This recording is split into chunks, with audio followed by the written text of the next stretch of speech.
میرے پیارے نبی امام الانبیاء جناب محمد صلی اللہ علیہ وسلم کے صحابی ہیں حضرت حنظلہ رضی اللہ تعالیٰ، بڑے ہی نیک ہیں، بڑے ہی عظیم ہیں۔ شادی ہوئی ان کی، پہلی رات ابھی گزاری ہے گھر میں، تو محبوب نے ایک لشکر کو لے کے روانہ ہونا تھا جہاد کے لیے۔ آپ نے اعلان کروایا بھئی سارے آ جاؤ۔ اس نے آواز سنی تو یہ بھی چلا گیا، جنگ میں گیا، شہید ہو گیا۔ اس کی بیوی کو خبر ملی تو پردے میں روتی ہوئی رسول اللہ صلی اللہ علیہ وسلم کے پاس آئی۔ آپ نے فرمایا میں جانتا ہوں حنظلہ کی شادی ہوئی تھی، ابھی پہلی رات اس نے گزاری ہے، آپ اس لیے رو رہی ہو کہ آپ کا سہاگ ختم ہو گیا ہے، اس لیے رو رہی ہو کہ آپ کی جو مستقبل کی روشن زندگی تھی وہ اس میں اندھیرا نظر آ رہا ہے۔ کہنے لگی اللہ کے رسول وہ تو غم اپنی جگہ پہ، لیکن ایک بات ہے وہ کسی کو بتانا نہیں چاہتی، وہ آپ سے کرنا چاہتی ہوں۔ حنظلہ میرے پاس تھا، رات آپ کی آواز سن کے آ گیا ہے، اس نے تو غسل بھی نہیں کیا، ابھی اس نے غسل کرنا تو اس کو غسل دے دیں۔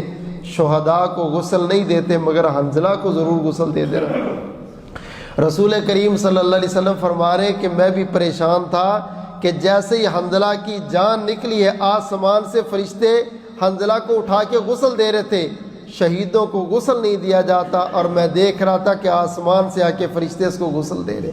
میرے بھائی اس کے اندر خوبی اور وصف کیا تھا جس وجہ سے آسمان سے فرشتے بھی آ کے اس کو نہلا رہے، پکیدہ اور پاک صاف کر رہے ہیں۔ امام الانبیاء جناب محمد صلی اللہ علیہ وسلم کے یہ صحابی حنظلہ رضی اللہ تعالیٰ عنہ بازار میں پھر رہے ہیں اور آوازیں دے رہے ہیں نافقہ حنظلہ، نافقہ حنظلہ۔ حنظلہ اپنے عمل کو دیکھتا ہے، اپنے معاملات کو دیکھ کے فیصلہ کر رہا حنظلہ مومن نہیں رہا بلکہ منافق ہو گیا۔ اللہ اکبر کبیرہ۔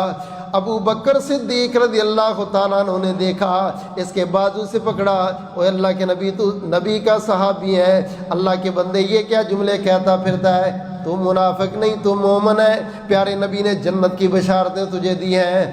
حضرت حنظلہ رضی اللہ تعالیٰ عنہ اور ابو بکر رضی اللہ تعالیٰ عنہ دونوں اللہ کے نبی کے پاس آئے۔ محبوب جی حنظلہ مدینے کے بازاروں میں آوازیں دے رہا تھا میں منافق ہو گیا، میں منافق ہو گیا۔ اللہ کے نبی اس کو ذرا سمجھائے نا۔ آپ نے پوچھا حنظلہ بیٹے کیوں ایسے کر رہا تھا؟ کہتا محبوب جب مسجد میں آتے ہیں آپ کے پاس بیٹھتے ہیں، آخرت کا ذکر سنتے ہیں، قبر کا منظر سنتے ہیں، اللہ کے نبی ایمان کچھ اور ہو جاتا ہے۔ جب بازار میں یا گھر میں آتے ہیں محبوب ایمان کچھ اور ہو جاتا ہے۔ اللہ کے رسول ادھر کچھ اور ادھر کچھ اور، یہی تو منافقت ہے۔ محبوب مجھے لگتا ہے میں نا مسلمان مومن نہیں رہا، ادھر جاتا ہوں لیول کچھ اور ہے، ادھر جاتا ہوں کچھ اور ہے۔ آپ مسکرائے، فرمایا حنظلہ پریشان نہ ہو، یہ نفاق نہیں ہے، یہ ایمان کم ہوتا ہے اور بڑھتا ہے۔ کبھی بندے کے اندر بڑا اچھا ذوق آ جاتا، بندہ کہتا آج کے بعد میں نے کوئی نماز نہیں چھوڑنی، اللہ اللہ کرتا رہوں گا، پھر جاتا ہے بدل جاتا ہے۔ اور یہ نفاق نہیں ہے، یہ ایمان کا درجہ ہے۔ نبیوں کے امام نے اپنے صحابی کو سمجھایا، مگر میرے بھائی فکر کتنی عظیم ہے۔ آج ہم ایک دوسرے کو بڑا کہتے فلانا منافق ہے، وہ تیرے اندر نفاق ہے، تیرے اندر یہ ہے۔ کامیابی تو اس دن ہوگی جس دن تو بیٹھ کے اپنے آپ کو کہہ رہا ہوگا کہ میں لگتا ہے منافق ہو گیا، لگتا ہے میرے اندر سے ایمان کمزور ہو گیا، لگتا ہے میرے اندر یہ خرابی آ گئی۔